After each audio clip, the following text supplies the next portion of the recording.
This is the summary created from the video. Lecture 28, Multithreading-II.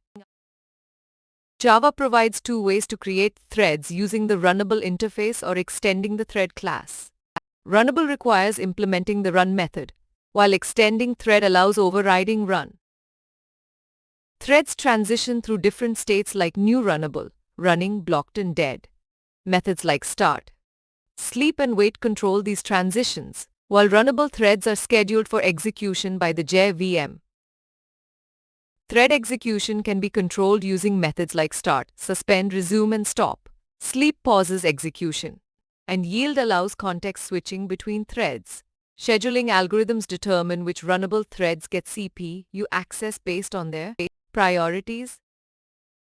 A practical example demonstrates how the sleep method in the thread class can pause a thread's execution for a specified duration in milliseconds. The code wraps sleep in a try-catch block to handle interrupted exception. Data races occur when multiple threads access and modify shared data concurrently, leading to unpredictable results. Thread synchronization solves this by ensuring threads don't simultaneously access critical sections of code. The join method allows one thread to wait until another finishes execution. Threads also have priority levels like minimum priority, norm priority and max priority that influence their scheduling order by the JVM. Effective input-output management is crucial for Internet applications in Java, which often need to handle inputs from multiple sources and generate appropriate outputs accordingly.